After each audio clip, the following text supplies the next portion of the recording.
We now come to the backbench debate on increasing survival rates of brain tumours.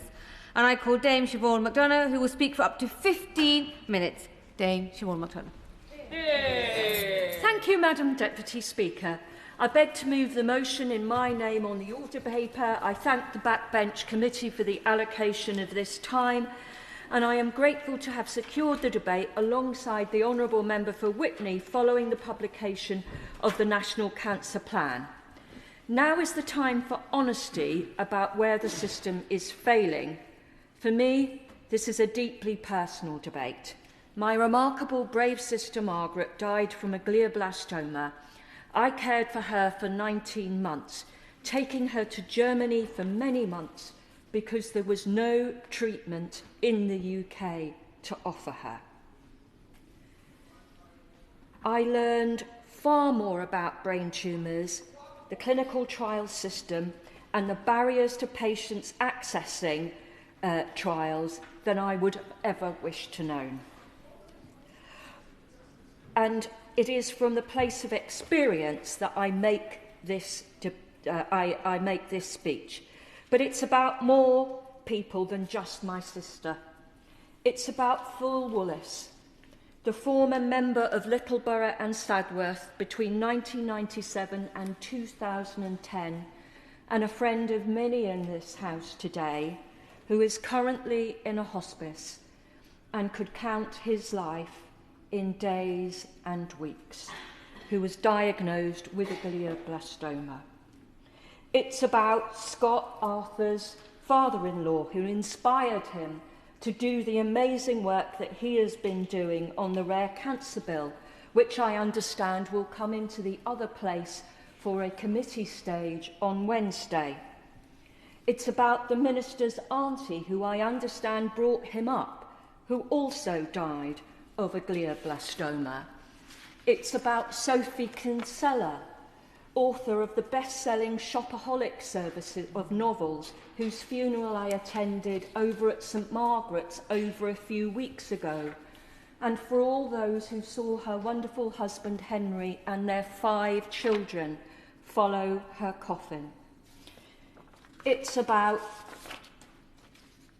Terry Long, who I met at his family's fundraiser because he has set up Liberty Flowers in Romford, raising thousands for glioblastoma research. He died just before Christmas. And only this afternoon, I would also like to dedicate this debate to Christine, who died of a glioblastoma on January the 20th, the mother of a civil servant who is watching this debate, and thanks all of us for discussing this matter tonight in the House, in the belief that some progress may be made.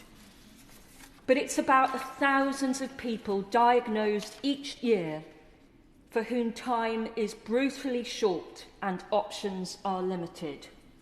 When somebody is diagnosed with a glioblastoma in the UK, they are told to expect the gold standard of treatment. In reality, that gold standard has barely changed for decades. It means surgery, radiotherapy and chemotherapy. It offers management for a short time but no cure. And when it runs its course, patients are expected to accept the inevitable, to go home and prepared to die. The reality is reflected in the outcomes. The UK now ranks 22nd out of 29 comparable countries for survival from brain cancer. This did not happen by accident. Outcomes like this are produced by systems, by priorities, structures and choices made over many years. So the question before us is not about whether we care. We all care. It's whether the system, as it currently is designed, is capable of delivering something different. The same institutions have been in place for years, the same structures, the same priorities, and we need to be honest about where responsibility sits. Is the current leadership of the National Institute for Health and Care Research going to make a difference for rare cancers, for brain tumours, if it hasn't already? Is the MHRA going to? Is Cancer Research UK? These bodies have been in place for years, and yet for glioblastoma, nothing meaningful has changed. The 5-year survival rate has barely shifted. There are no routine nationally available drug trials for patients at diagnosis. For most people, the pathway remains exactly as it is presented at diagnosis: surgery, radiotherapy, chemotherapy, then reoccurrence. And this is not through a lack of talented clinicians. I have met some of the most brilliant, dedicated and innovative medical professionals through this journey, one of whom I call my closest friends.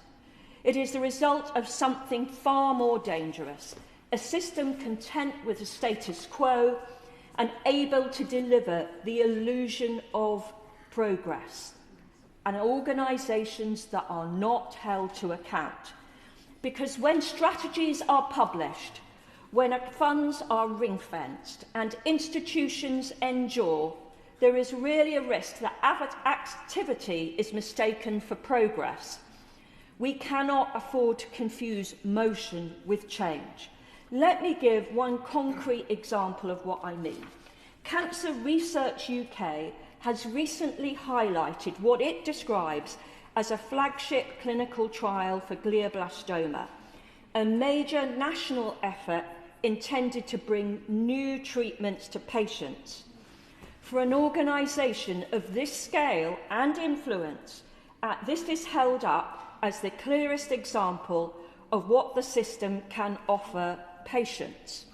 It's centre page of 77 of the cancer strategy. But would you know that at the moment, that trial has only recruited 13 patients since 2024. This is an organisation that spends £715 million in 2023-24 and committed £419 million to cancer research. This is not a criticism of this trial or the clinicians delivering it. I sincerely hope it delivers real benefit for those enrolled. But it is a criticism of how little the system has to offer people facing a diagnosis that amounts to a death sentence. For patients, this does not feel like progress. It feels like a system that has little to offer when it matters most. There is something else we also need to be honest. I know that many members across this House who have fought for change in our medical system will recognise this. The system feels like a club, and if you are not already part of that club, you are positively excluded. Too often, the largest and most established institutions set the place, define the terms, and face no real consequence when progress is slow. New ideas, new approaches, new entrants face procedural barriers at every stage. Innovation is talked about constantly, but structurally discouraged. And that brings me to my own experience. Many in this House will know that against the odds, a glioblastoma drug trial is now underway in memory of my sister. Patients have been recruited, and while it remains at an early stage, we are encouraged by what we are seeing. But the road to starting this trial is an indictment of how the system treats rare cancers. It does not happen because the system was built to support rare cancer trials. It happened because an extraordinary number of obstacles were overcome by a small number of people driven by grief and a refusal to take no for an answer. It required the backing of an exceptional clinician based in a major London teaching hospital and supported by a leading university. It required a group of friends to campaign relentlessly and to raise more than £1 million in 2 years, from selling teas, running marathons and organising fundraisers.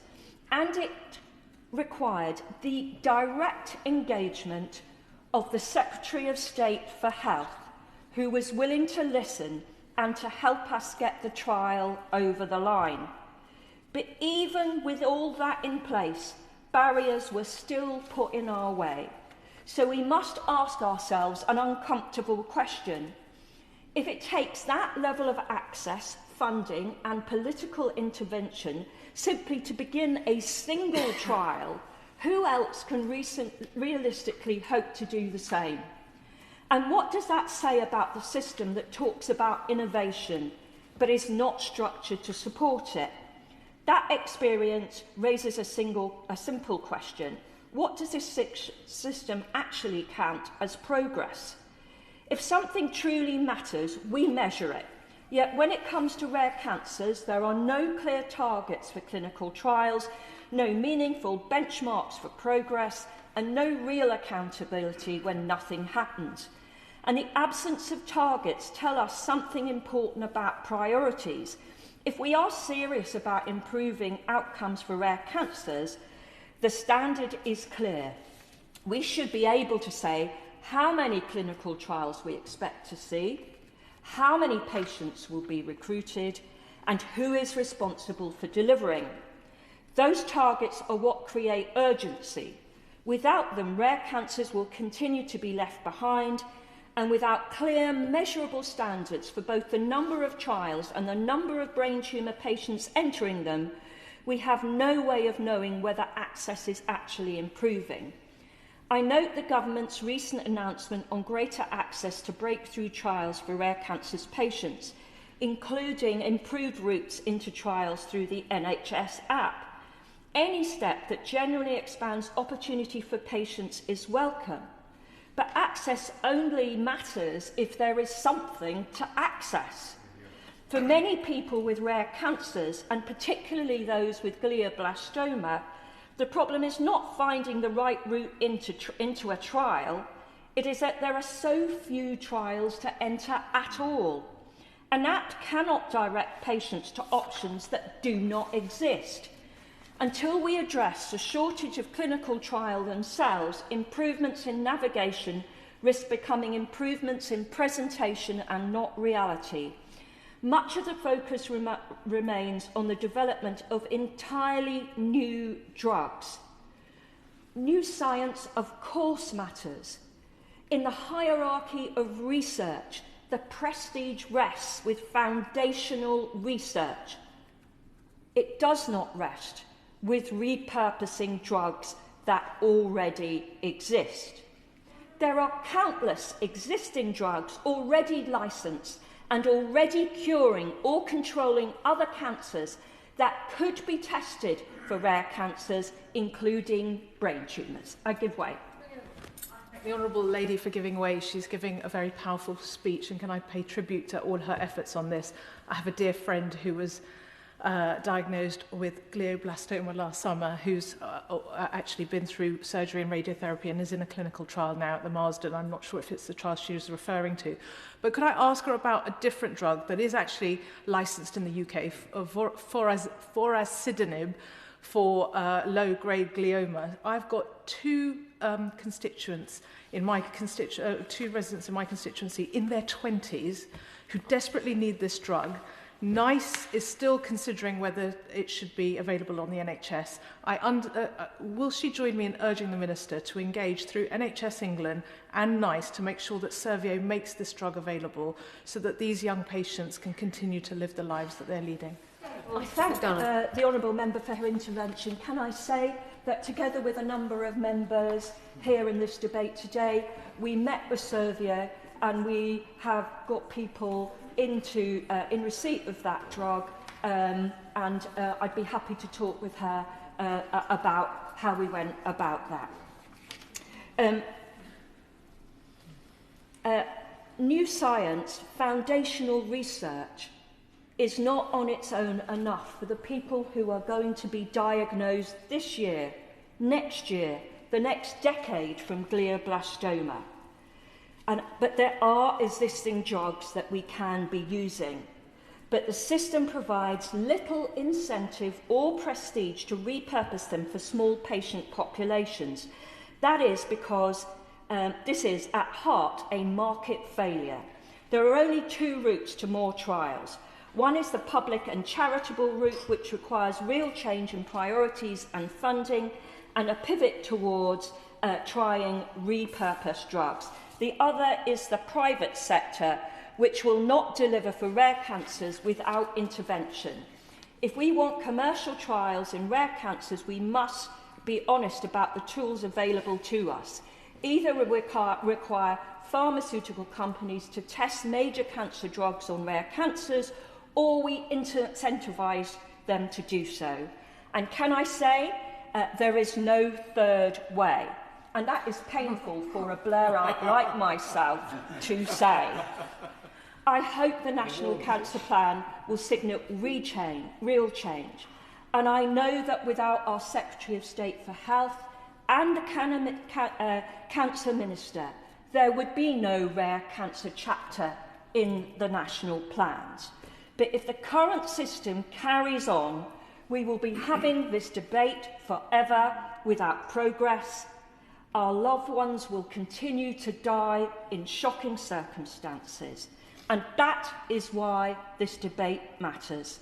And that is why a shake-up is not radical, it is long overdue. Yeah. The question is as on the order paper, and I call Charlie Maynard. Thank you, Madam Deputy Speaker, and I'd like to thank my colleague for bringing this really important debate. The member for Mitcham Morden has been so excellent in driving this and so determined, and she is an example, whether on this issue or any other issue, to go after an issue and to pursue it relentlessly, and that's great, but ultimately, as the member also points out, words are kind of pointless. You know, we've got a real problem here, and our loved ones are being taken down far too effectively. My sister Georgie is alive, and I'm very grateful for that. She was diagnosed with a GBM 2 3/4 years ago. She's had surgery, chemo, radio. You know, the survival rates are not good.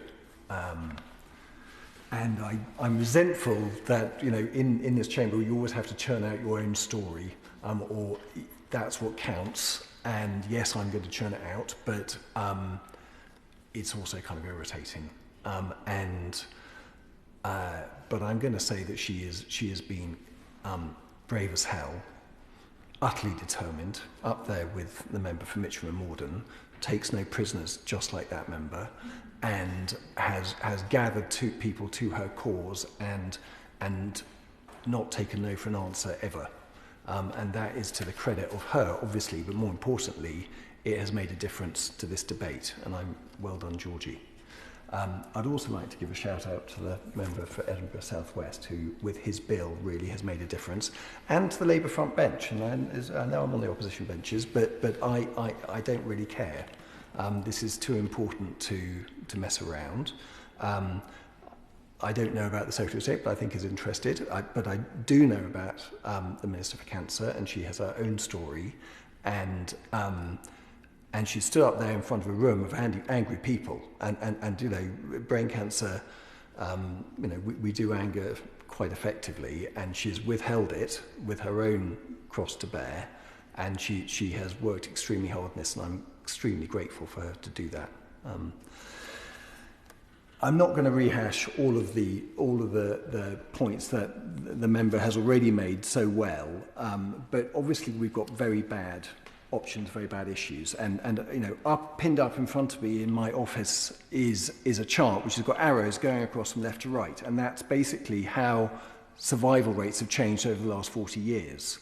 And up at the top you've got things like testicular cancer, thyroid cancer, and down at the bottom left you have virtually, they're not even arrows, yeah, and that's pancreatic, it's brain, it's esophagus, and a number of others. And that means that people don't believe they're going to be able to change this, therefore they're not spending any money on them because they're really difficult. And there's no point pretending that these aren't really difficult. And brain is particularly difficult because you've got the blood-brain barrier and the body does everything it can to stop things getting into that brain. And that's mostly good for us, but in brain tumour it's bad for us. So What I am grateful for the National Cancer Plan, but we need more, is to be making steps towards that. And I'll quote from it, which says, some rare cancers, such as brain and pancreatic cancer, have stubbornly low survival rates and few treatment or diagnostic breakthroughs. We need new diagnostic tools, research into biomarkers and targeted therapies to achieve any major changes to survival. What we really need now on the back of this cancer plan is comprehensive, actionable strategy with specific, measurable goals and targets, each with clear deadlines to ensure accountability in critical areas like workforce recruitment and retention, infrastructure development, and incentives for pharmaceutical companies to develop drugs in these cancers where so little progress has been made. And I really do look to the Minister to, you just published the plan, I get that, but to be taking this further and really, within a clear timeline, setting out as concrete a set of goals as possible. I'll go further on a few headings here. So, participation in research. The current regulatory landscape is too restrictive, often pushing families to seek treatment abroad where clinicians have greater freedom to investigate novel therapies. A lack of accessible, up-to-date information is contributing to missed opportunities to partake in research. Although some registries exist, such as the NIHR-B part of research, they are often difficult to navigate, with over 120 different types of brain tumour to search for, and they quickly become outdated. So the cancer plan states, we will make increasing research into rare cancers a priority for DHSC and NIHR with the support and oversight of our new National Lead for Rare Cancers Research. And I welcome the Minister's further details on how he and his team plans to affect this. Would the Honourable Member give way? Certainly. Bobby. I thank the Honourable Member for giving way. He's talking about the importance of research and also those low survival rates.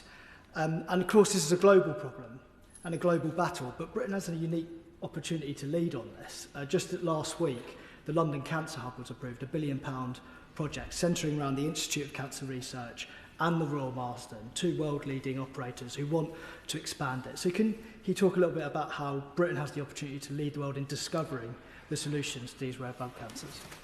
Charlie Maynard. I thank my honourable friend for that excellent intervention. I mean, I'm going to talk out two sides of my face here, because on one side, the UK has got a lot going for it. On another side, the UK doesn't. So since Brexit, clinical trials in the UK are down 60%. Yeah? I mean, that is really bad news. And that's just business logic talking. It's like, why am I going to do my trial in the UK when the market is 6 times smaller than the EU? I'll do it in the EU. And we are living this, and some of us are dying as a result of this.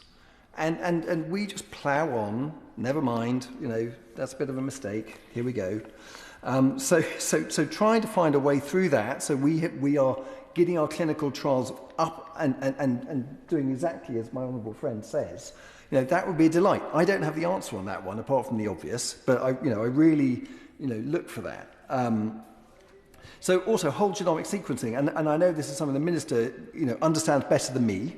And I remember having a coffee with him just as I joined this house and him mentioning it. And I really like what the team's doing. So well done.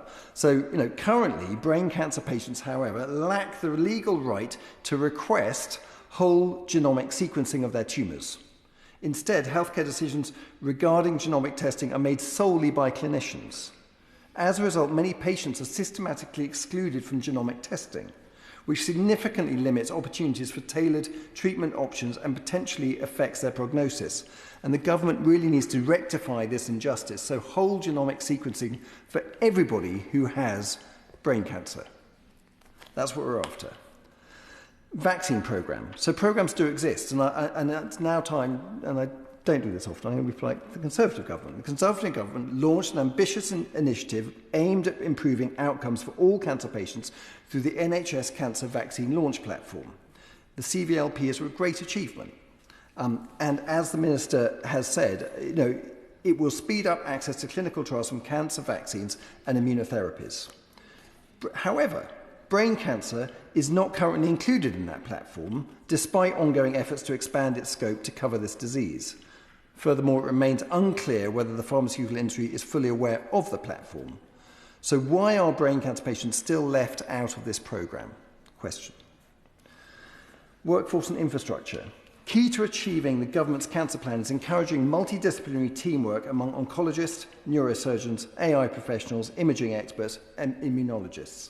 The government needs to clarify how many, and I'm looking for numbers, new research fellowship and training positions will be introduced across neuro-oncology, neurosurgery, neuropathology and radiography.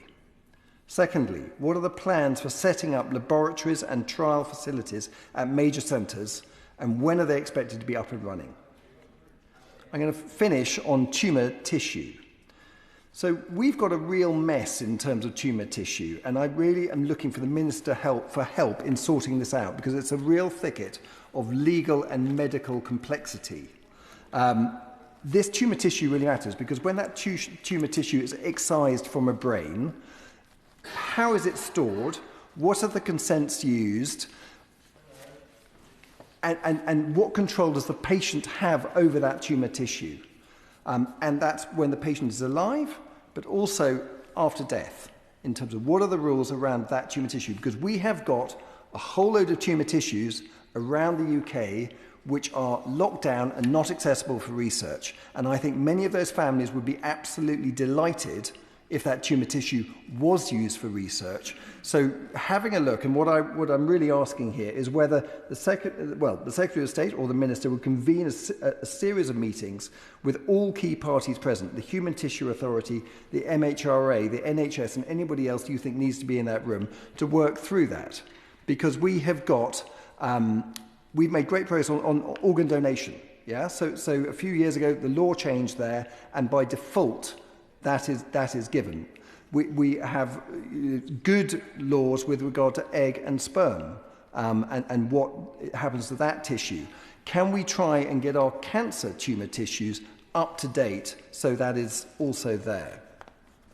So included in that, and I'm almost wrapping up, would be for the Minister to ensure a commitment to improving public and patient awareness of consent, including for tissue use in research and treatments, clear, consistent national messaging developed with experts, patients and carers about how consent works in cancer care, and support for the public to give advanced, informed digital consent rather than at moments of crisis.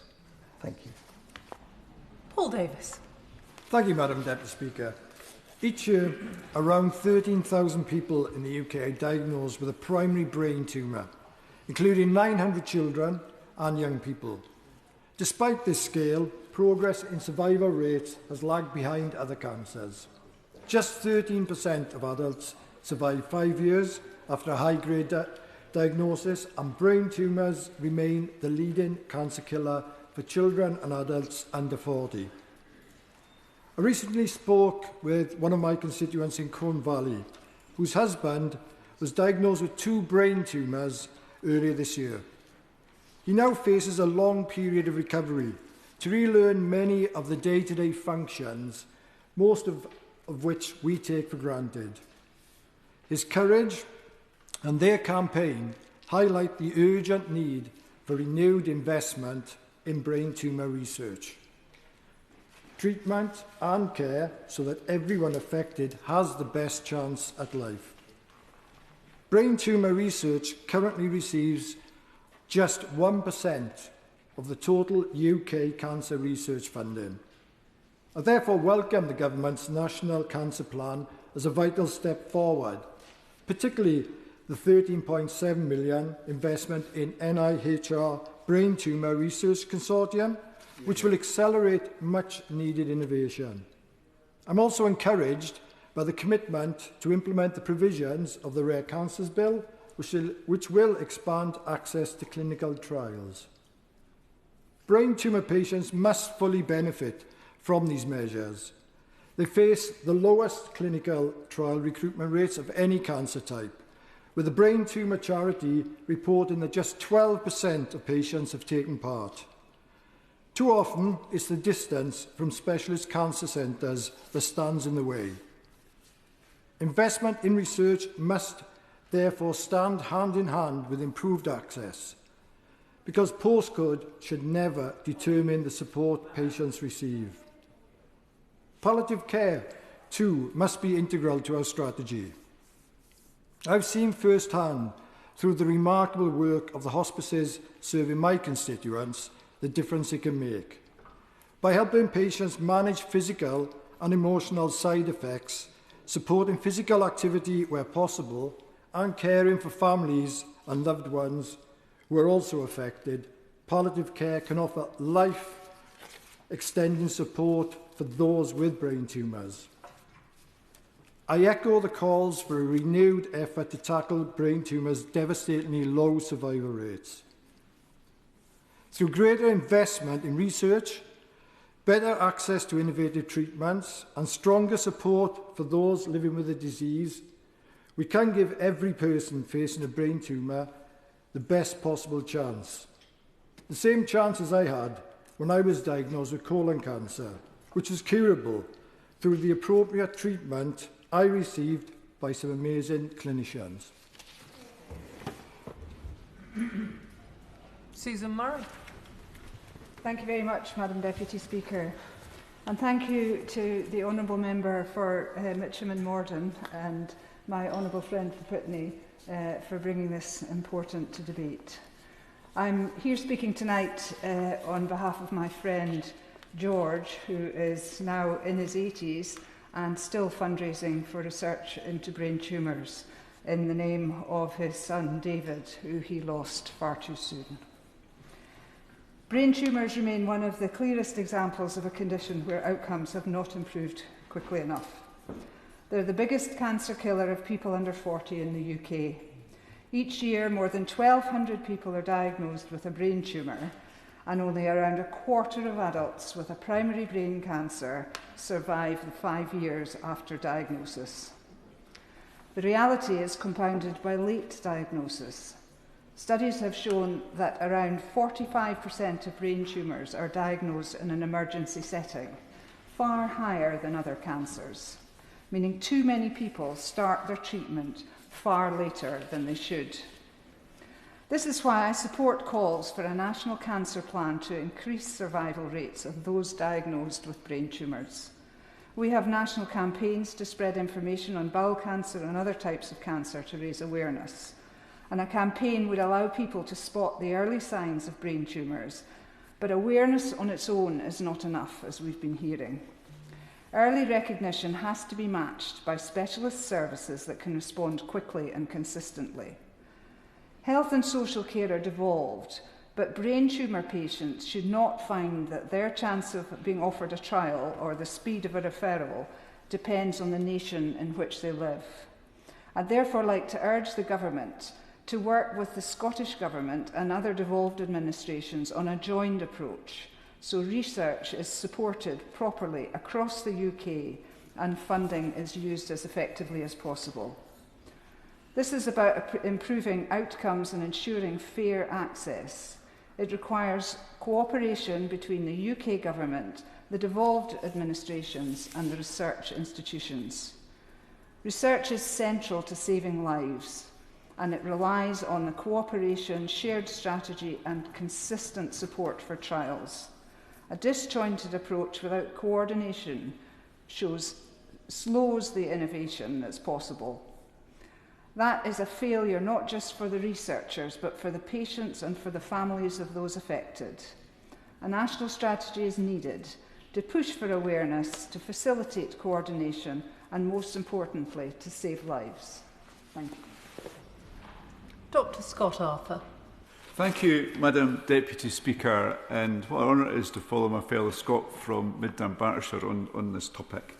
And so I do want to start by thanking the member from Mitcham and Morden for the way she introduced this debate. I think she said she's guided by experience, but I know she's also guided for the love that she has for her sister. So thank you for bringing this debate. And she did highlight there's a real inequality at the heart of all this, if you don't mind me saying, is that her sister was able to access the best treatment in Germany. And some people are able to pay a little bit more or run a crowdfunder when they're faced with a brain tumour or other types of rare cancer. But really, we should all have access to the same excellent treatment here in the UK. So I want to speak a little bit about my private member's bill and a little bit about the treatment for people with brain tumours in Scotland. So every year, over 1,000 people in Scotland will be diagnosed with a brain tumour. That may not sound like a large number, but while survival rates for many other cancers have improved, the needle for brain tumours has barely moved at all, as we've heard already. Only 15% of adults in Scotland diagnosed with a high-grade brain tumour will survive beyond 5 years. I know the way of these numbers personally. My father-in-law was a fit, active and full of life at the time of his diagnosis. It turned out he had glioblastoma, the most aggressive form of brain tumour. He went from being a healthy man, enjoying time with his grandchildren, to having less than 6 months to live. That sudden, brutal trajectory is a story shared by far too many families, as we've heard. And I always say about him, he was a very dignified man, but the condition did not respect that at all in terms of the impact it had on him and my wife's family. He inspired my Rare Cancers Bill, as we've heard, which is a private member's bill which goes to its committee stage in the Lords on Wednesday, and let's hope there's no amendments. And I do thank everyone who's helped me get it this far, particularly the member from Mitcham, Morden, and her colleague Baroness Elliott, who's supporting us in the Lords very ably. But I do have to thank the Secretary of State for Health and Social Care for his support. Again, through the member from Mitcham and Morden, we arranged a meeting very early on. The Minister, the member for West Lancashire, the Minister who's with us today, the member for Glasgow South West, who's been a fantastic advocate right from day one, so I do thank him. And even the opposition bench spokesperson has been a fantastic supporter as well. And of course, I have to add to that the member for Wokingham. I was going to call him Mr. Cancer, but that doesn't sound like a great title. But he is passionate about this, and he's widely respected right across the sector. And of course, the member for Witney as well. And I have met his sister many times. She's a very forthright person, if you could put it that way. But when I first met her, it was at some reception for a cancer charity. And she said that she was driven, not through self-interest, but because as a mother, she wanted to spend longer with her children and see them grown up. And who can really argue with that? And also have to thank the many charities that have been supporting us, over 40, in particular in this debate, Brain Tumour Research and also the Brain Tumour Charity. And thank also Itch Advisors for the work they're doing and helping us keep the campaign all pointing in the right direction. Not always easy, I have to say. So over the past year, I've been moved by the courage of so many people, including Georgia actually, who have met both patients and families. Through meeting them and broader engagement with charities, clinicians and survivors, I've learned that there is no single easy solution to the problem that we face. And I've been guilty of saying that nothing's been happening in that sector. The reality is a lot is happening, as we've heard already this evening. It just needs a push in the right direction. Some would say perhaps a kick up the backside. I don't know if that's acceptable, Madam Deputy Speaker. But there is promising breakthroughs in development, particularly in genome testing and targeted therapies. And crucially, there is now a national momentum behind this. The newly announced National Cancer Plan, as we've heard, allocates £13.7 million to NHR Brain Tumour Research Consortium. Through this and other significant partnerships, we will accelerate the volume of high-quality, innovative brain tumour research taking place right across the UK. And I think this is a promise that all of us here, of course including the Minister, have a duty to make sure is delivered. And I really do hope that we debate this subject regularly, and I do hope that we can be impressed that the progress our government is making. Importantly, the plan recognises a long-standing problem in cancer research, that too much early-stage discovery science never makes it through to translational research that delivers real diagnostics and treatments for patients. The commitment to link discovery scientists with translational researchers, to connect research infrastructure and to co-fund the CRUK Brain Tumour Centres of Excellence is exactly the kind of approach that this field is needed for many years. But for Scotland to truly benefit from this progress, we must ensure our systems are ready to plug in to this UK-wide effort. One of my constituents, Dr. Faye Robertson, is a consultant clinical oncologist and honorary clinical senior lecturer at the University of Edinburgh. She's at the forefront of this fight. She is part of a team on a mission to deliver breakthrough treatments and pursue cures for thousands of patients and families facing devastating diagnoses each year.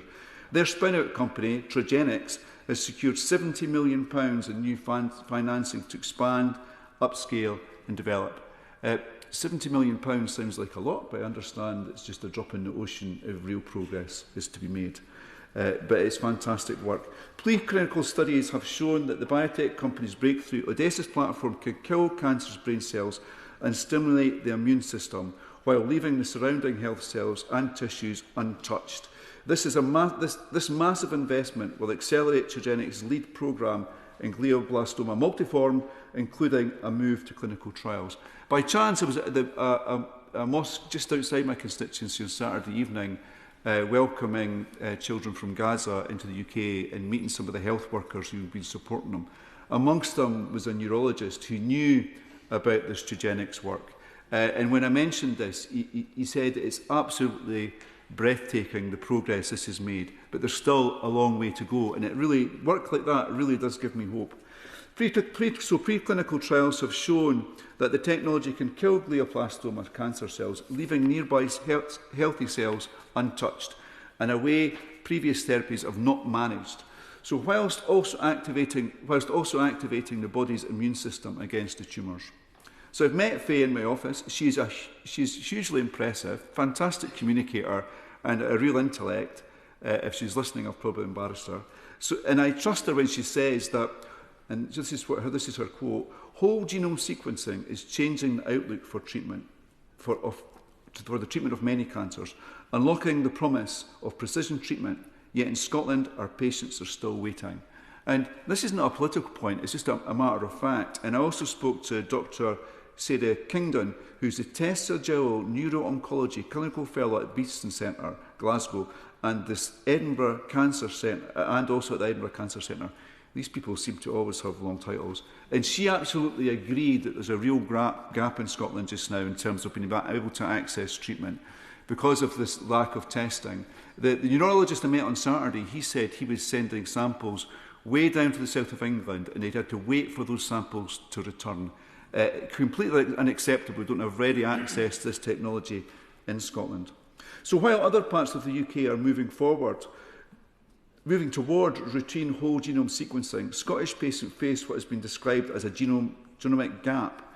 We have the scientific expertise, that's beyond doubt, and we have world-class infrastructure in Edinburgh. What we lack is a consistent policy commitment to make genomic testing a standard part of care. Without genomic testing, clinicians are fighting in the dark.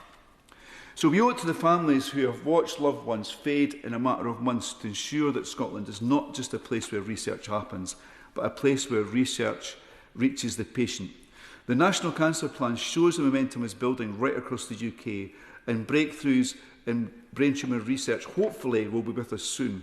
But let us make sure Scotland is ready to be part of that future.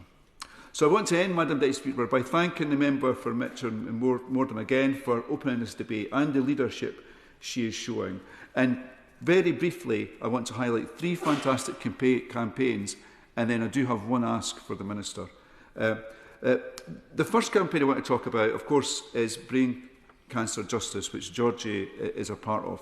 They advocate for increased funding, research and support for brain tumour cancer patients and families impacted by this deadly disease. And I'm sure all of us here this evening give them our full support. Otherwise, I think you might be in the wrong debating chamber. The second is Owen's Law, and their aim is standardising the process for storing and using brain tumour tissues, as we've heard from the member from Witney. So Ellie, who runs this campaign, she's a fantastic communicator, and it's absolutely impossible to disagree with her because she's so passionate. But at a reception last week, she had with her someone called Samantha, who I can't quite remember where she's from, the north of England. And like Ellie, she'd lost her husband to a brain tumour. And she's devastated because she still loves her husband, and she's bringing up their children. And she was explaining her predicament to us, and all the while clutching pictures of her husband. Absolutely awful that women are coming into this place so desperate while still hanging on to the love they have for the loved ones. So I think we have to listen to these people and demand action. And the last campaign I want to mention is Hugh's Law. This is a campaign for paid leave and financial support for parents of critically ill children. Brain tumours is one of the biggest cancer type for children, so it really does apply to this debate. And I do want to pay tribute to Brentford Football Club, because they've already accepted the actions of this campaign. They've not waited for the government to encourage companies. They've not waited for the government to make it mandatory. They've just got on and done it because it's the right thing to do. And I hope others follow. And then for the Minister, I'm on to my ask now. I met Cancer Research UK on Monday last week. Fantastic charity, despite the challenges we've heard about earlier in this debate that they face. But one of the challenges they explained to me is each year they spend £870,000 on visa costs, bringing the best researchers into the UK to help with this fight against this awful condition and other conditions. It does seem to me, if life sciences are a key part of our economy, if we want to tackle these cancers, perhaps our colleagues elsewhere in government might be encouraged to waive those visa costs for these fantastic researchers, and hopefully more will then follow them. Thank you, Madam Deputy Speaker. Clive James. Thank you very much, Madam Deputy Speaker, and thank you to the Honourable Member for Mitcham and Morden and the Honourable Member for Witney for securing this really important debate this evening. Brain cancer is a particularly nasty and lethal form of cancer and is one of the least improved cancers in terms of survival rates. Brain tumours are the biggest cancer killer of adults and children under 40 and are largely unpreventable.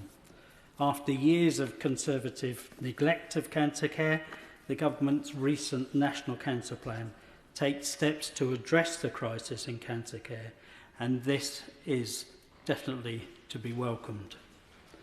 But it is clear brain cancer care still needs urgent attention.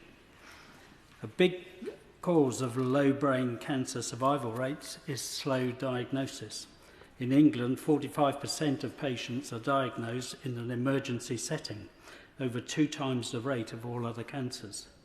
Emergency diagnosis means that patients often face worse chances of survival and fewer treatment options, especially options that avoid harm.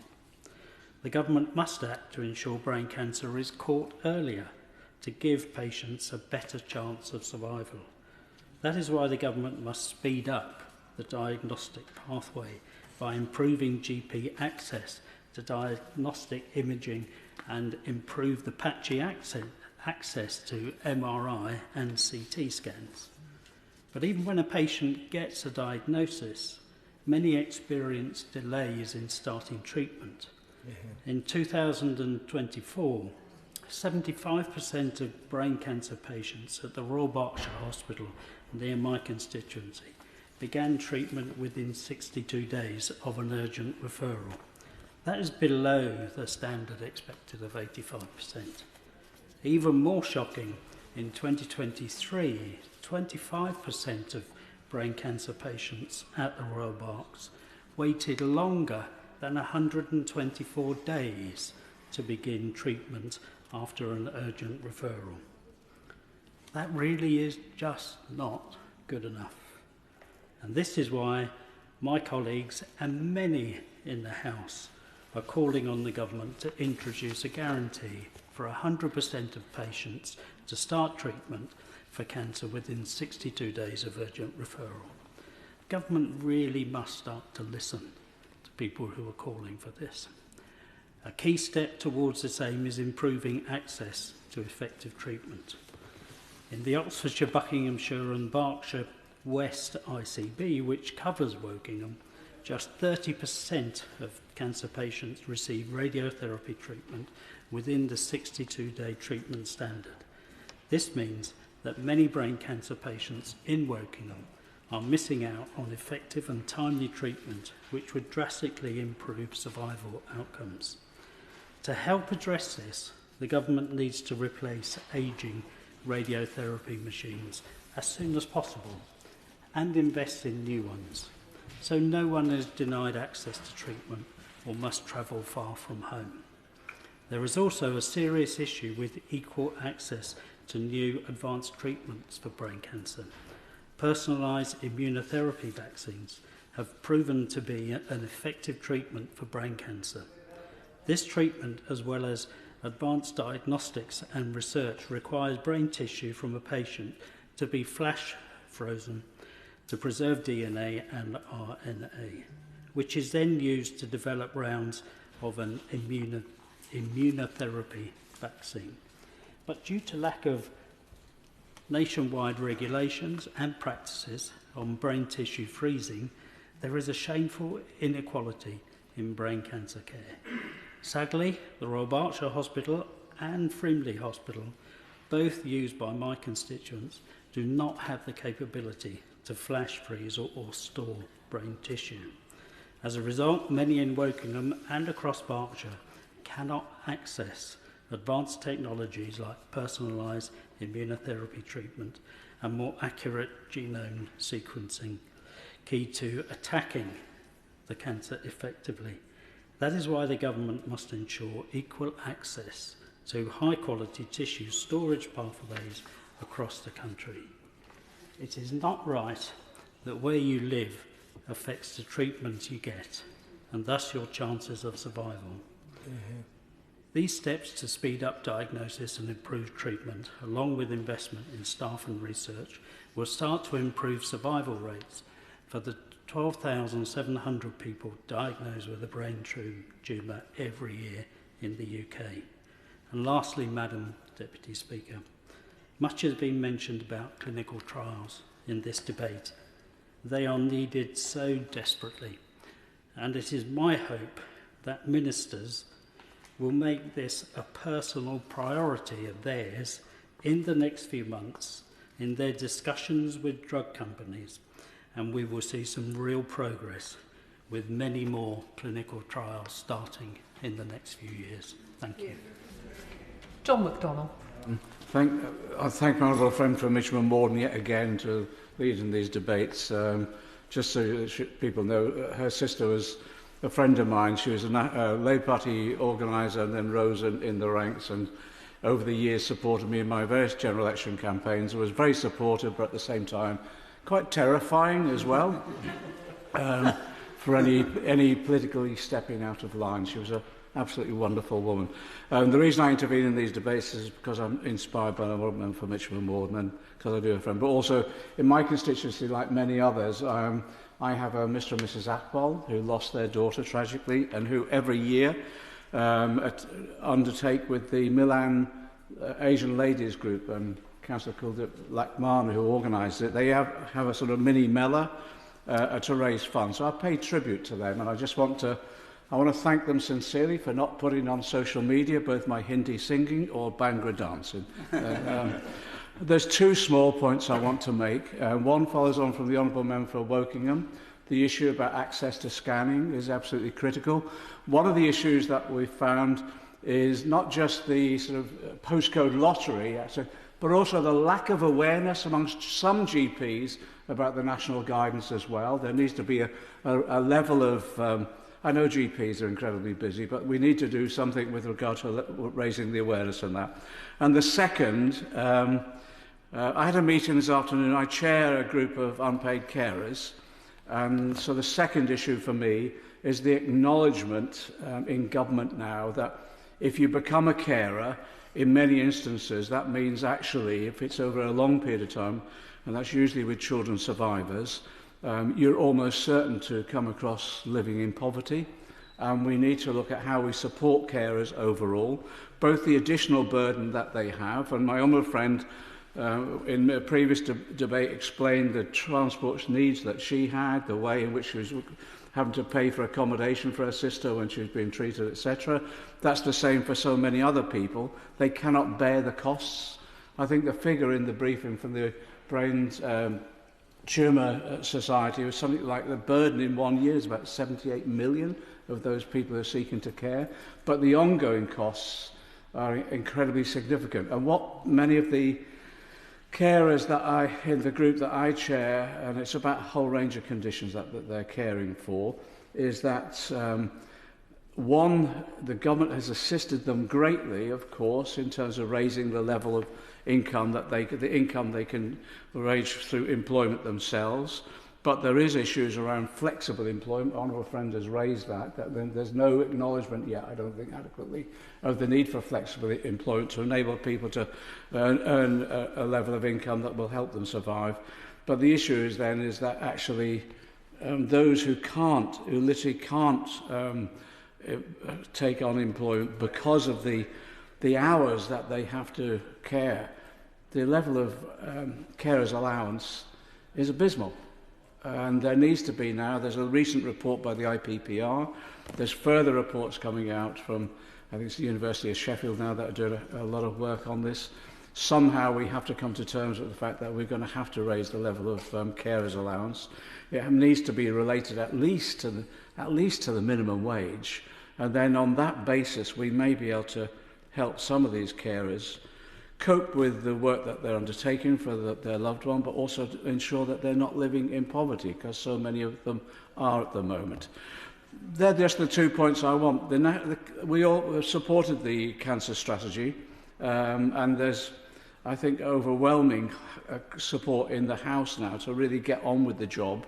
But it is looking at some of these fine details that could transform people's lives about how they're dealing with the situation at the moment. Part of it is around advocacy as well, because a lot of what came out of my meeting today, and it sounds a bit harsh this, but in their dealings with the various agencies, including the DWP, what was reported today, almost unanimously, was the lack of empathy in the way people are dealt with on this.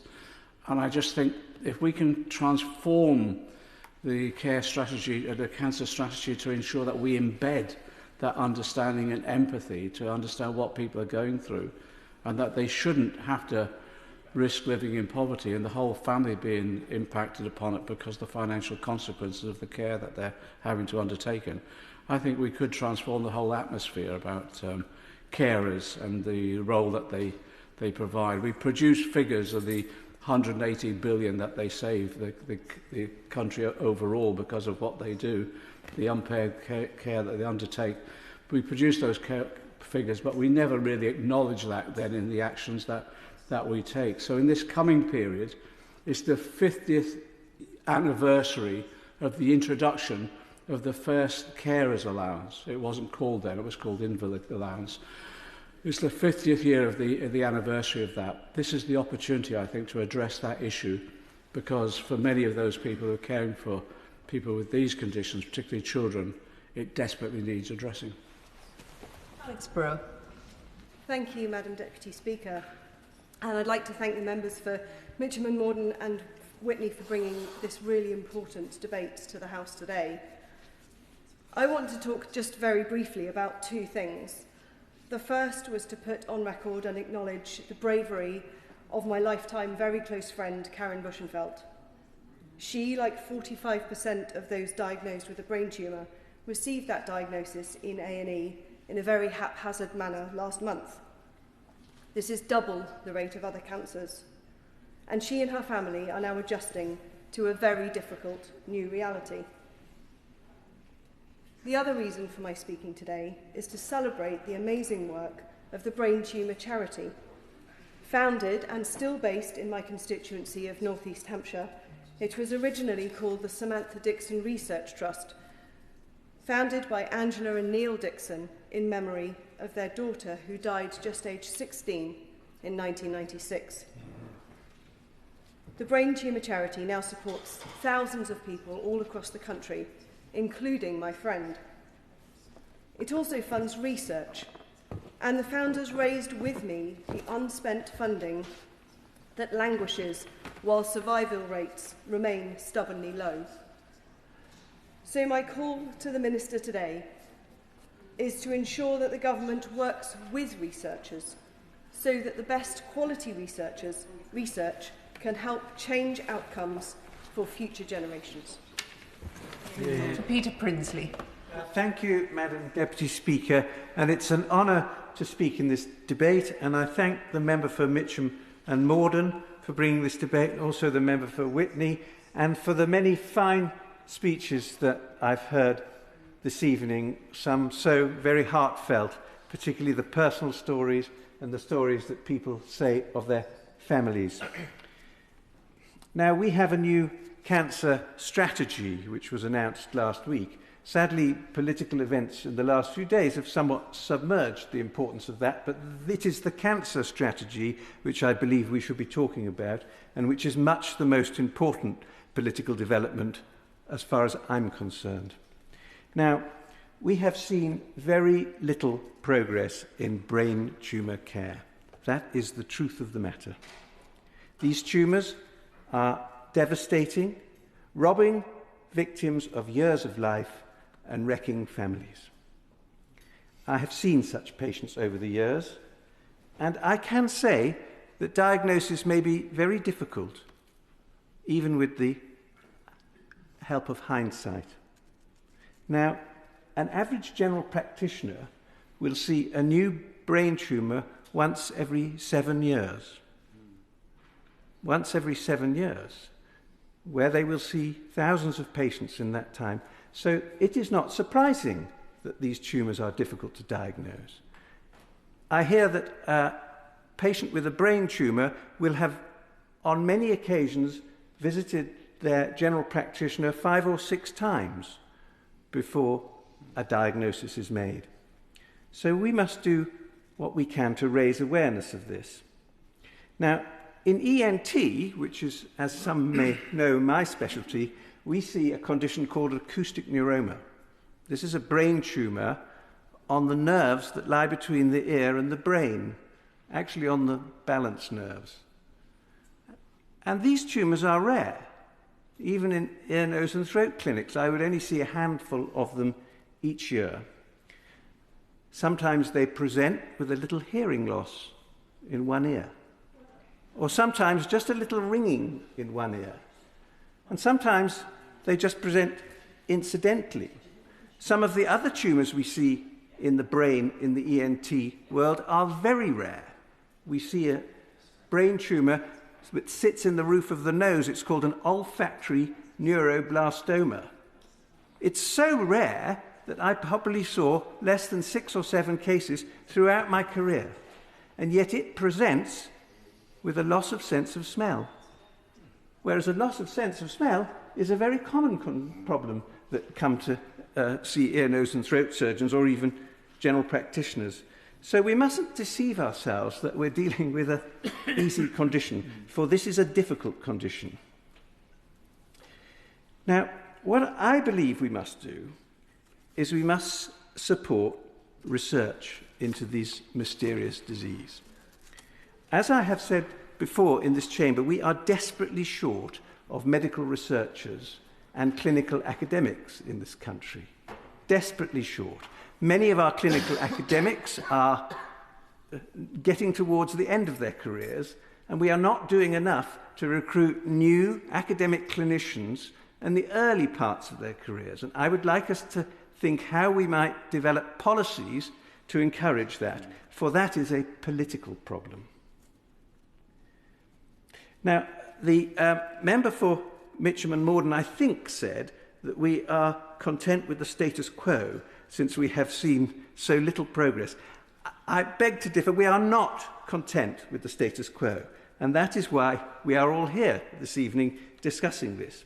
Now, we know that this is a promising time for some areas of medical research. We know, for instance, that genetic research is now becoming very important. I'm not sure that whole genome sequencing, if that were available for everybody, would actually solve this problem, but it is the way we are going. I was myself, before I came here, involved in research into a rare ear disease, a disease called cholesteatoma, and we did genetic research on this, genome sequencing, and we were able to identify some of the genes which probably cause this condition, but that doesn't make it any easier for us to prevent it, for we cannot choose our genetic code. Now, the problem with these brain tumours is that they are deep-seated and inaccessible. You can't see them and you can't feel them. And that is why curative approaches are so elusive. You see, we can debate in this chamber till the cows come home, but the debate will not bring the cure. So we must decide what politically we can do to actually help. Now, I welcome the £32 million boost to the brain cancer research and our new approach to clinical trials. And I must thank the member for Edinburgh South. West. Southwest. Edinburgh Southwest. Got it? For his rare cancers bill, and I congratulate him on bringing it so far advanced for a new member of Parliament like myself. I am in awe that you have managed, that the member has managed to achieve this. The member has managed to achieve. You see, I am a new member of Parliament. You'll forget. Okay. So let's encourage clinical trials.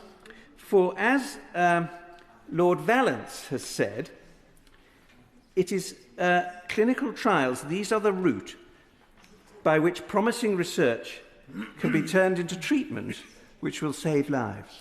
Thank you. Thank you. Jim Shannon. Thank you, Madam Deputy Speaker. Can I first of all say what a pleasure it is to follow the Honourable Gentleman for Bury St Edmunds and Stowmarket, and thank him for his knowledge of the subject matter, for the way that he portrays it, and a way that many of us can have the empathy and the understanding, and thank him for that. Can also thank the Honourable Lady for Mitcham and Morden, as she always does, sets the scene incredibly well, has that deep personal belief with her sister, a journey that we have often heard in this House, and we sympathise with the Honourable Lady for that journey that she has taken as well. And the Honourable Gentleman for Witney as well for leading, and we thank him for his contribution and a bit about his sister. I can also thank the Backbench Committee for selecting the matter. It's always a pleasure to see the Minister in his place. I wish him well, and we look forward very much to his answers. The Minister, in the short time that we've known him in the House, has shown an aptitude in response to those of us who ask questions. We appreciate that, and we look forward very much to how he can encourage us all at the end of this. I want to give Madam Deputy Speaker, if I can, a Northern Ireland perspective to this debate. I always try to do that because I think it helps to add to the flavour of the debate, but it also gives an opinion of where we are in Northern Ireland, where health's devolved, by the way, but where the issues haven't changed, where they don't stop at the REC, they don't stop at Adrian's Wall, they don't stop at Cardiff. They're everywhere in this great United Kingdom of Great Britain and Northern Ireland. In Northern Ireland, 2,043 brain tumour cases, malignant and non-invasive, were diagnosed between 2017 and 2021, averaging some 409 cases per year. At the end of 21, there were 5,465 people living with a brain tumour, with diagnosis occurring between 1997 and 21. That gives us an idea of the perspective and the magnitude of brain cancer. During this period, some 53.2% of brain tumour cases were amongst women, and that's has been illustrated by the examples that have been given by those who have a personal knowledge. Cancer, as we know, is no respecter of colour, no respecter of creed, no respecter of class, and the increase in incidences mean that there are so many more families who are grieving or are worried, and so much more must be done, not only to support families going through cancer, but also to carry out research and find the cures. I was encouraged last week, Madam Deputy Speaker, when I went to one of the cancer events in the House, which we tried to attend, we all tried to attend, and the lady who I was speaking to was telling us that 60% of people now survive cancer. That's a wonderful figure to take in hold, but when it comes to brain cancer, unfortunately, those numbers are not just as good. Brain tumours are the biggest cancer killer of children, adults under 40. In the UK, some 16,000 people are diagnosed each year with a brain tumour, and the incident rates of brain tumours are significantly higher in Northern Ireland. Again, when I give a Northern Ireland perspective, sometimes the figures that we have in Northern Ireland are incredibly worrying, and Wales as well, compared to the other, to England and Scotland. Brain tumour cases are projected to increase in Northern Ireland by some 36% by 2035, with glioblastoma being the most common and the most malignant adult brain tumours, accounting for some 70% of all new diagnoses. My question to the Minister would be, if I can ask him, please, because we're going to, in Northern Ireland, we're going to experience some increase of 35% by 2035, not too far away, by the way. What discussions has the Minister had or will have with the relevant Minister, Mike Nesbitt, in Northern Ireland, just to ensure that that we can combat this terrible disease together, because that's really what I'm probably seeking to have in this debate. GMB also has a worse outcome for patients as they are resistant to therapy. And despite treatments such as surgery, radiotherapy, chemotherapy, GBM tumours regrow, unfortunately, leading to patient relapse and death after 15 months, and that's incredibly worrying as well. However, whilst the picture is dark, and with sadness there's always hope, brain tumour survival rates in Northern Ireland show for malignant cases now a 1-year survival of 49.9% from 2017 to 2021, which is a significant increase from 37.4% in 1997 to 2001. Again, the issue, Madam Deputy Speaker, I mentioned earlier about the rates of survival from cancer. That's almost an increase of some 33%.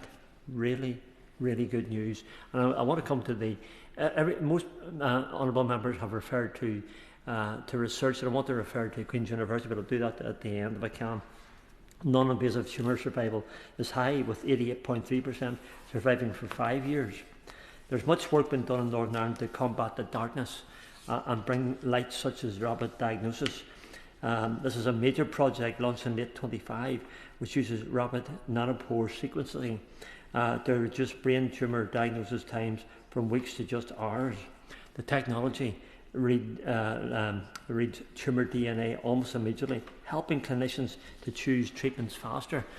Again, some of the advances, incredible advances that we have in cancer diagnosis and how to respond in a positive and better fashion than we have in the past. Well, it's not a cure in itself, it never is. This research is giving people more time and a choice. Researchers have also identified existing FDA-approved drugs that could be potentially be repurposed to treat brain tumours. Again, the research that has taken place, specifically targeting how genes change as cancer progresses. All of these steps bring forward something that every cancer sufferer needs, which is of their loved ones, and they need it as well, and that's hope. Can I plug, as I always do, with Queen's University in Belfast and the wonderful work that they do in relation to cancer diagnosis, cancer cures. They've been to the forefront. It's a great pleasure for me to mention Queen's University in Belfast, and Northern Ireland is actively engaged in trying to find the cure. And they do that, and they do it with and partnerships with big business. They have students from all over the world, and they're always trying to find the cure. And when you listen to the adverts, Madam Deputy Speaker and honourable members, and TV and elsewhere, they always say about donating to cancer to find the ultimate cure. And it'll be a great day when we can find that ultimate cure for cancer, indeed for all those. But Queen's University are leading that way.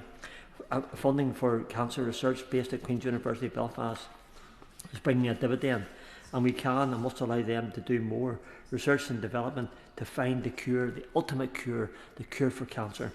More funding means more work, which means more breakthrough, and this also means more hope. And Madam Deputy Speaker, I think we can all agree that this House, this nation, this great nation of the United Kingdom of Great Britain and Northern Ireland will certainly do better with the light of more hope. Thank you. Which brings us to the front bench, the Liberal Democrat spokesperson, Helen Maguire. Thank you, Madam Deputy Speaker, and I congratulate my honourable friends for Witney and for Mitcham and Morden for securing this really important debate this evening, and also for campaigning so tirelessly on this issue and on making sure that this debate did indeed come to the Chamber. I know how closely this affects families, including my honourable friends, and I was pleased to work with Georgie and Brain Cancer Trust on a letter to the Minister for Public Health and Prevention regarding brain cancer vaccination trials before Christmas. For brain cancer patients in the UK, there are no vaccine trials running. The National Cancer Plan published last week committed to delivering up to 10,000 cancer vaccines, with the ambition that these kind of treatments are more widely available by 2035. However, for many, this will be too late, because around 35 families every single day hear the news that a loved one has been diagnosed with a primary brain tumour, and many see this as a life sentence. I will give way. Directly on cancer vaccines, I have met with McDonagh, who are a leading company in developing cancer vaccines. I asked if they would give UCL a cancer vaccine for free for a trial on glioblastoma brain tumours. They refused. Their excuse was that they couldn't make enough of the drug for 16 people. This is the rub. Commercial companies do not get involved because there simply isn't enough money in it without the government intervening. I thank my honourable friend for intervening, and she so brilliantly just described the picture of exactly what the real nub of the problem is here. And one constituent of mine, she got in touch with me to tell me that in the space of a few months, 4 people that she knew received a brain tumour diagnosis. From seizures to changes in behaviour, the diagnosis process of brain tumours can be dramatic, lengthy and hard-fought. And this is why we urgently need improvements in the diagnosis process.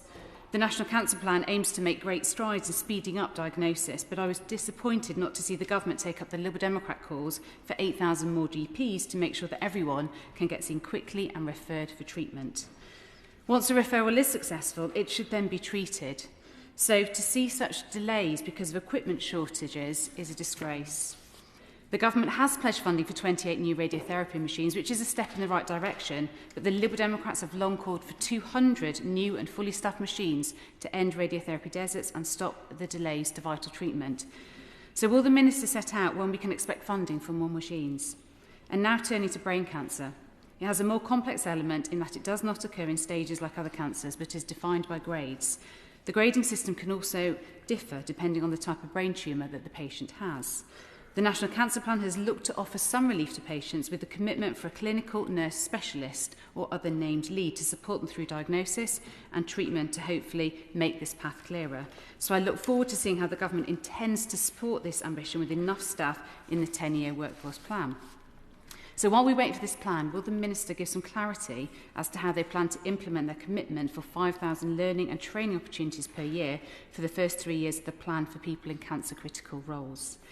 It's also important to this I mentioned, benign brain tumours. Just because these tumours aren't cancerous doesn't mean that people don't experience a life-changing impact from diagnosis. Those living with benign brain tumours must also receive the right treatment, care and lifelong support as those with brain cancer. I really hope that we are now at a turning point for cancer care, especially for brain tumours, which kill more children and adults under the age of 40 than any other cancer. And I'm pleased to see many organisations, including Brain Tumour Research, welcome the National Cancer Plan, especially the proposed access to clinical trials and increased research. There is a lot of ambition in the plan that must be accounted for, so I ask again this evening, will the Minister confirm that the National Cancer Plan's annual summary of progress will be presented in the House every year for proper scrutiny? Thank you. Dr. Caroline Johnson. Thank you, Madam Deputy Speaker, and I'd like to thank the Honourable Lady for Mitcham and Morden and the Honourable Gentleman for Witney for bringing forward the debate today on this very, very important subject. At the beginning, the Honourable Lady for Mitcham and Morden talked about the different people that she had met who had experienced brain cancer and brain tumours, and this debate for me will be about my grandfather, who also died sadly of a brain tumour some years ago. There are 12,000 people a year, Madam Deputy Speaker, who have a brain tumour diagnosed, and this debate is supposed to be focused on how we improve the survival rates, which currently for this condition are very poor. It's the leading cause of cancer deaths amongst children and adults under 40, and the 5-year survival rate is poor, and unlike in many other cancers over the last few years, it hasn't really moved at all. So how can we improve the survival rates of people with brain tumours? There are essentially 3 areas that we could look at. We could look at prevention, early diagnosis and better treatments. For prevention, if we look on the NHS website to see how we could prevent a brain cancer or brain tumour, it talks about having a good diet, about preventing obesity, things are important but not specific to brain cancer. It also talks about avoiding head injury, so wearing helmets to try and prevent head injury. So what about early diagnosis? There are some conditions, some people have genetic conditions like neurofibromatosis, Leigh-Fermani syndrome, tuberous sclerosis and von Hippel-Lindau, who are genetically predisposed to having tumours in the central nervous system. Those individuals can receive regular screening, which can help those tumours be identified at a much earlier stage. But what about people who do not have those conditions? I will give way, yeah. And I intervene apologising for the fact I wasn't here at the beginning of the debate, Madam Deputy Speaker. She will know that I'm chairman of the all-party acquired brain injury group and president of the Lincolnshire Brain Tumour Association. She's right about the connection between the two. So would it be advisable in her view for those who've had a brain injury previously to be screened routinely, given the relationship, the correlation between earlier brain injury and the later advent of cancer? My right honourable friend invites me to speak outside of my area of expertise. I'm afraid I don't know the answer to that, but I hope the Minister will. I will take intervention. Particularly. I'm grateful to the member for taking an intervention. I cannot understand how there can be a relationship between head injury and brain tumour. We have a situation where repeated head injury causes some neurological conditions, particularly footballers who we see getting early dementia. But I don't see a connection between head injury and brain tumour. Does she? It's certainly something that I have read about. I'm happy to be corrected by the honourable gentleman if he feels that the resources that I've read are incorrect. But certainly that was one of the suggestions in how to prevent these tumours. But I don't think prevention is going to be the major way in which we improve the survival rate. Nor is it necessarily going to be early diagnosis, but I would like to finish talking about early diagnosis. So regular screening for people with genetic disorders can really help to identify tumours early. The second thing that can help is access to diagnostic tests. So the Conservative government brought in the community diagnostic centres right across the country, which increased the number of scanners available to people who needed a scan to identify if they had a brain tumour. This government has said that they will double the number of scanners available, and I wondered if the Minister could comment on whether he is on track with that.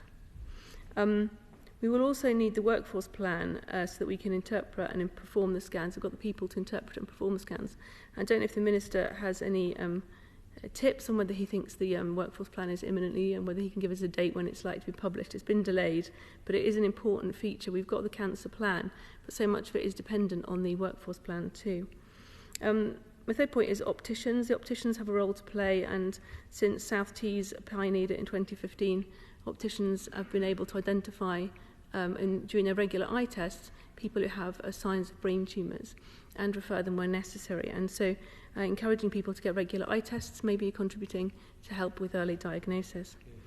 The fourth thing that can help with early diagnosis is symptom awareness. That's symptom awareness in the general public and symptom awareness amongst healthcare professionals. And I want to talk about Head Smart, Madam Deputy Speaker, which was a programme in 2011, started in 2011, which talked about the types of symptoms that could help identify a brain tumour. And it had quite significant cut-through, both with healthcare professionals and with the public.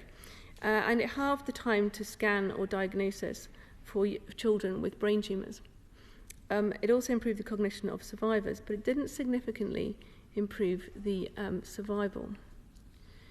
So while early diagnosis helps a bit, early diagnosis is very difficult, particularly in children who are quite neuroplastic at that stage, so symptoms appear quite late. The location of the tumour and the type of tumour is more important in the treatment and prognosis. And there are many different types, which makes this area of medicine extremely complicated. So I think the answer, Madam Deputy Speaker, is that we need better treatments. Treatments currently include steroids, chemotherapy, radiotherapy and surgery, but there are many other treatments with promise. There's convection-enhanced delivery of chemotherapy, which enables the chemotherapy to be delivered into the across the blood-brain barrier more effectively. Many honourable members have talked about freezing, and last month there was a debate on the topic of freezing of brain tumour samples, and I wonder if the Minister has an update from the previous debate. His colleague said she would go away and look at this detail and report back, so I'm hoping that he will have an update for us this evening.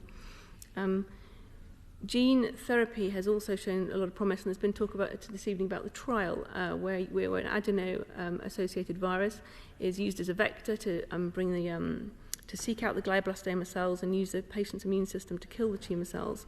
And that has promise, and if this trial works, that could offer real promise and real improvements in treatment. Research will be key. The BioNTech 2023 partnership promised there'll be 10,000 patients in cancer vaccine trials by 2030. But there are barriers to new innovators, and this is a global fight, so there's work going on right across the globe, and we need to ensure that we make it an environment in the UK that stimulates research and supports research so that we can have the earliest possible access for British people to the newest possible treatments. And the wider economic picture for research is not great at the moment, and we have seen some researchers pull out of investments in the UK. The picture of taxation, national insurance, employment rules, and the speed of adoption by the NHS are all factors which I hope the Minister is going to try and improve. The members for Edinburgh South West and the members for Strangford talked about the devolved administration, and I wondered if the Minister could comment on how he is working and how his team is working with the devolved administrations to encourage research that happens right across the United Kingdom. I also want to talk about rural areas, because it's all very well encouraging trials in the UK to take place within the UK or within England, but so many of them occur right in the centre of London or the big cities, and they're much more difficult to be accessed by people living in rural areas, such as my constituents in Sleaford and North Hykeham. So if the Minister could update the House, please, on how he's encouraging and making it easier for research to occur in rural spots. And then just to sum up, Madam Deputy Speaker, the Honourable Member for Witney talked about this, the key being ambition is important, but it's actions, not words, that are the key. And I think he sums it up absolutely perfectly. We need specific, measurable targets, not just warm words. This government has been very good at warm words on health, but much poorer on delivery. And I hope, for the sake of the 1 in 2 people that will get the cancer and all of their friends and loved ones, that on this occasion there's more action and less just words. Minister, Dr. Zubir Ahmed. Thank you, Madam Deputy Speaker. Can I start off by thanking my honourable friend, the member for Mitcham and Morden, but also honourable members for Witney and Kings Winford and South Staffordshire for supporting this important debate. And I'd just like to start and take a few moments, if I can, just to acknowledge the contributions of all honourable members across this House. I know from personal experience how hard it is to talk about these issues when there have been people close to one's family lost through brain tumours, including my aunt, who passed away in 1997 and was really instrumental in me pursuing a career in medicine following a diagnosis of glioblastoma, where she only lived for 4 months. The member from Witney asked about consent around tumour tissue research, a really important and pertinent topic. I'm very happy to go away and consult with the Human Tissue Authority regarding the facility we have at the moment, which I know is quite sizable in terms of securing consent for research of both tissue from living persons and also deceased persons. As a transplant surgeon myself, I am relatively au fait with some of the consent issues that can transpire using tissue from deceased persons, and I'm always very happy to encourage that wherever possible.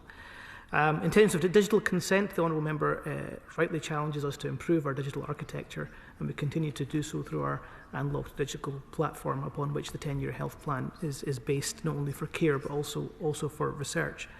Can I also thank the members for Colne Valley and Mid-Dunbartonshire for their really thought-provoking contributions in this debate, and of course my honourable friend, the member for Edinburgh South West, who talked so passionately about these issues, and I thank him once again for bringing forward his private member's bill, which I think will do so much to move the dial for research, for not only for brain tumours, but for rare cancers more generally. He talked about specifically and asked regarding visa costs for talents coming from elsewhere in the world, and I can assure him we are looking into these issues quite seriously. Only today I was chairing a session of the Life Sciences Council which talked about the Global Talent Fund, which was very pertinent to the discussions that the Honourable Member is also having, and I'm very happy to put them in touch with the Honourable Member to further those discussions regarding how we attract the brightest and the best to our country to advance the cause of life sciences generally, but also to advance the cause of research in rare cancers more specifically. The member for Wokingham talked about referral targets. I can reassure the member we are totally committed as a government to hitting those national standards of 62-day waits. He challenged us to go to 100% there. I would caution him that, of course, although 85% is possible, 100% is not possible, usually for clinical reasons where there are genuine clinical reasons why patients cannot access treatment within 62 days in terms of planning and specialist access. My honourable friend, the member for Hayes and Harlington, talked about diagnostics, an issue also close to my heart, and I can reassure him that with the opening and continued opening of community diagnostic centres up and down the country and £2 billion of funding, I am determined to make sure that diagnostics is improved and also is available closer to home wherever possible. The Honourable Member for North East Hampshire talked about our friend being diagnosed with a brain tumour in A&E, and I must say, as a young casualty officer many, many years ago, that resonates with me very, very strongly. It is the last place where any tumour should be diagnosed, but I remember it being far too frequent as a young casualty officer being diagnosed in the A&E department. And one of the litmus tests of the success of our cancer plan will be that there will be very much fewer of those diagnoses being undertaken in an unplanned fashion up and down A&Es in our country. My honourable friend for Bury St Edmunds and Stowmarket, I'm always grateful for his learned remarks. I always feel like I learned so much, and in fact I learned so much tonight I might add his contribution to my portfolio of continuing professional development when I submit myself back to the GMC to extend my licence. The honourable member for Strangford also always raises thought-provoking issues in terms of four-nation working, and I can assure the honourable member that I continually and frequently discuss many matters pertaining to the health of our four nations with the Minister for Health in Northern Ireland, and I can also reassure him of our UK-wide commitment to the Life Sciences Sector Plan and Life Sciences Project. And on that note, it was my great pleasure to meet academics from Queen's University in Belfast in this place only a few months ago to reaffirm to them of my commitment as Life Sciences Minister about the Life Sciences Sector Plan being a true four-nation project, which of course includes Northern Ireland, where I know personally through my own academic interests of many, many expertise that reside in Northern Ireland. The Honourable Member for Epsom and Ewell talked about benign tumours not being forgotten. She's absolutely right. Those of us from a medical background know it is very much a spectrum between benign and malignant tumours. Many benign tumours can, of course, evolve into malignant tumours, and they must, of course, be captured by plans such as the National Cancer Plan. She challenged me about publishing regular outcomes from the National Cancer Plan. I can certainly commit to that, and these can, of course, can be scrutinised in the normal way by the Select Committee for the Department of Health and Social Care. The opposition spokesperson talked about screening. She will know, as I know, screening is important when it is evidence-based, where the benefits outweigh the harms. And of course, screening is never harm-free, which is important to make sure we're calculating these things based on expert evidence. And neither the member opposite or I are experts in screening, and we always defer, therefore, to the UK Screening Committee in terms of their deliberations and opinions on these matters. She asked me about workforce plan. I can assure her that is in play and will be published shortly in the spring or very early summer. She asked about how that might interact with diagnostic capacity, and I can assure her we're working at great speed to ramp up diagnostic capacity through the funding envelope that I mentioned already. And she will know it is important when we plan both for workforce and diagnostic capacity to take account of the fact that AI is moving at rapid pace. We have already been able to eliminate one radiologist from breast cancer diagnoses, and it is entirely possible we may be able to have similar impact with technology on the rates of other cancers, such as lung cancer diagnostics. It's really important as we work through that workforce plan that we're taking account of what the future will also look like in terms of planning for that workforce.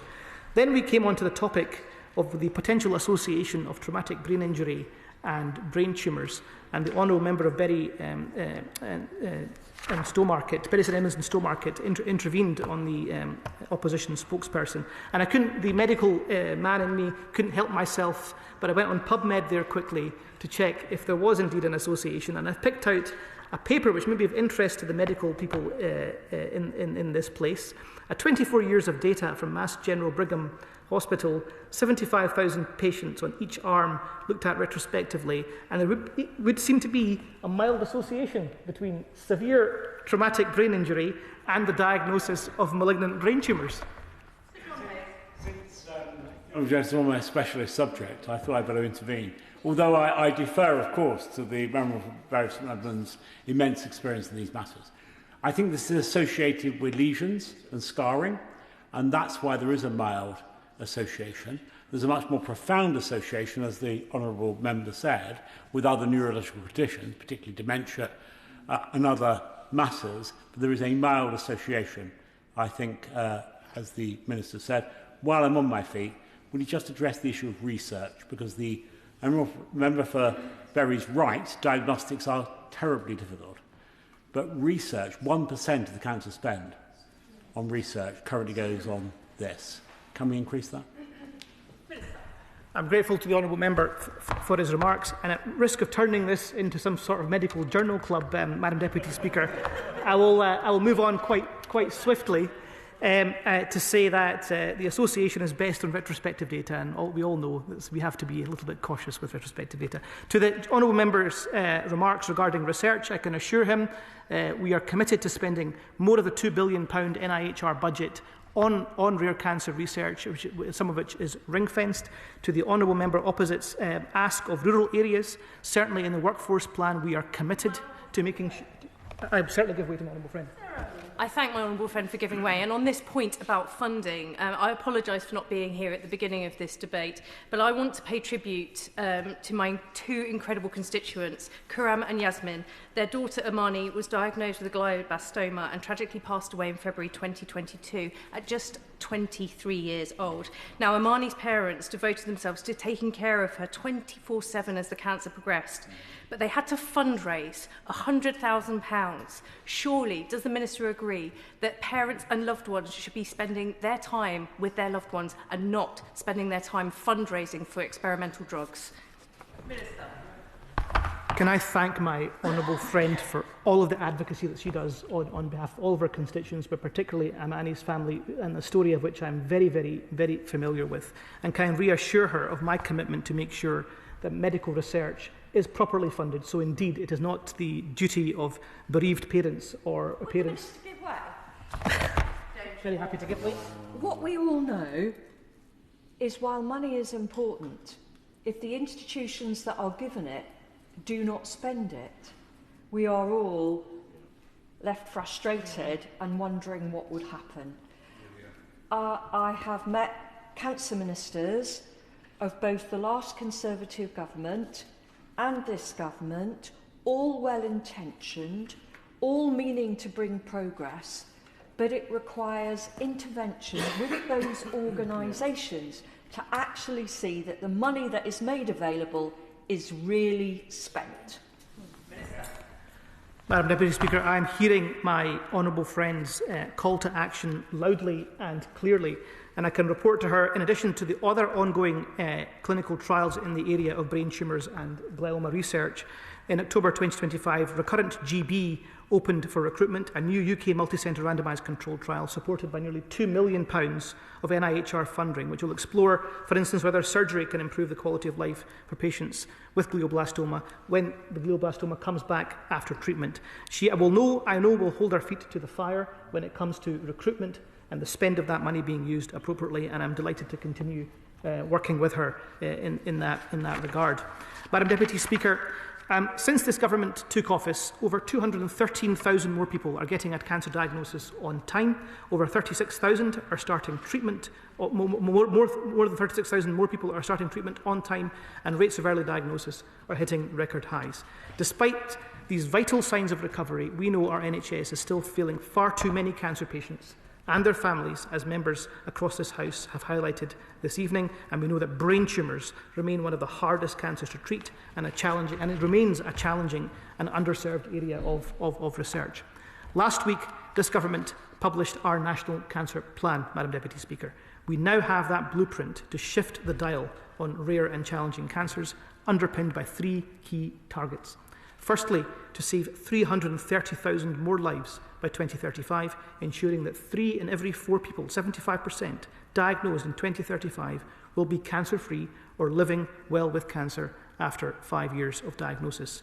We will also achieve the 3 cancer performance targets, I mentioned some of them earlier, by the end of March 2029. And finally, we will improve the quality of life of people living with cancer. Madam Deputy Speaker, rare and less common cancers are a priority for this government, and this is the first ever cancer plan with a whole chapter dedicated to rare cancers. We aim to be in the top quartile of European countries for 14 rare cancers, including brain tumours, where we currently rank 22nd out of 24. We will pull every lever available to drive these improvements for these cancer types. And we also know that one of the most effective ways to improve survival from cancers, including brain cancer, is, of course, to catch it and treat it early. And therefore, we have committed to reducing the number of rare cancers diagnosed in emergency settings, including brain tumours, which cannot be staged like other cancers and have therefore not been captured previously in early diagnostic measures. We happily give way. I do thank you for giving way, and thank you, Madam Deputy Speaker. This is a real point of equality. There's a fantastic charity called the Eve Appeal, which is focused on gynecological cancers, and they make the point that a disproportionate amount of people with these cancers end up being diagnosed in A&E when it's too late. And I know through a meeting I had with Blood Cancers UK that, again, if you're an ethnic minority person, you're much more likely to face a diagnosis in A&E rather than inside a doctor's surgery. So this is something we should do, not just because it's the right thing to do, but also it's a matter of equality. I could not agree more, Madam Deputy Speaker, with my honourable friend, and that is why there's NIHR funding specifically allocated. And one of the tests of a grant before we fund it is how diverse the population it serves will be. Madam Deputy Speaker, we recognise the challenges that presents us in terms of brain tumours, and by publishing regular performance data at a more granular level and adding diagnosis in emergency settings to our basket of early diagnosis, we are committed to changing the dial on these issues. For all patients diagnosed with rare cancers, we will prioritise access to specialist treatment and to multidisciplinary teams to ensure they will benefit from the best of evidence-based care. We will work with charities to support rare cancer patients and ensure they have access to the right information and to manage their cancer care. And we wish to be held accountable across these commitments and to drive forward progress for rare cancer patients, and we will therefore appoint a national clinical lead for rare cancers who will provide that independent arbitration. The actions I have listed, Madam Deputy Speaker, make just a small part of our plan, which will turn cancer from one of the country's biggest killers into a treatable chronic condition. We have developed these plans with patients, charities, families, clinicians, and have heard from many members, of course, here today. We are grateful for the continued campaigning on rare cancers and brain tumours. In the chapter on rare cancers, it says that an individual will be named in the NIHR responsible for progress in rare cancers. If there is no progress, will they get the sack? It's far below my pay grade, Madam Deputy Speaker, to sacking people in the NIHR. I will revert to the Secretary of State's opinion on that, but she can certainly be reassured we'll be holding them accountable, as my honourable friend will be holding me accountable, and she might give me the sack at this rate, so I better be careful. Madam Deputy Speaker, we are grateful for the continued campaigning on rare cancers. We look forward to working with partners further to deliver on these improvements and outcomes for brain cancer patients, and we know that improvements promised through this plan, of course, relies on good research. So turning to research, this has already begun with over 25 million invested in the NIHR Brain Tumour Research Consortium. The consortium aims to transform outcomes for adults and children and their families who are living with brain tumours, ultimately reducing lives, cost to cancer, loss to cancer. Furthermore, we are partnering with Cancer Research UK to provide £3 million to co-fund the CR UK Brain Tumour Centre of Excellence. This will make sure we accelerate the move from foundational research to delivering innovative treatments for patients. These investments have the potential to shift the dial and the position that the UK has as a leading location for brain tumour treatment research. As reaffirmed in the National Cancer Plan, this Government is proud to support the Rare Cancers Bill, introduced by my honourable friend, the member for Edinburgh South West, which passed its second reading in the other place last month. I would like to thank the honourable member from Mitcham and Morden and other honourable members for their support and moving contributions to the debates within this bill so far. This important legislation will make it easier for researchers to connect with patients living with rare cancers, including brain tumours, streamline recruitment into clinical trials, and ensure that our regulatory system delivers for patients. As set out in our 10-year health plan, we will make sure the UK is a global leader in clinical research. This bill will accelerate the clinical trials needed to deliver the most effective cutting-edge treatments and the highest quality care for patients facing a rare cancer diagnosis. I am looking forward to seeing this bill progress towards royal assent. Once again, Madam Deputy Speaker, I would like to thank colleagues for giving me the chance to set out our plans on rare cancer. I hope I have reassured colleagues that we are determined to improve survival rates for patients, ensuring that everyone has access to the highest quality care and access to the highest quality research. The National Cancer Plan embodies these ambitions and sets out how we will achieve them. Through our significant research investments, our support of the Private Member's Bill on Rare Cancers 2026, we will begin to shift the dial on outcomes for brain tumour patients. Thank you. Dame Siobhain McDonagh to wind up. I think, Madam Deputy Speaker, I have wound up enough people this evening. But to say thank you to all the people, to all the members from all parties who contributed to tonight's debate.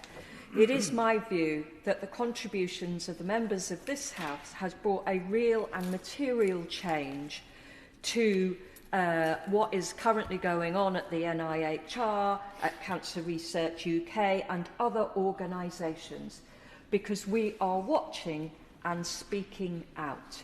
And we need to do that, because if we don't, they will simply continue along the same path, and we cannot allow that to happen. The question is as on the order paper. As many as of that opinion say aye. Aye. Of the contrary, no.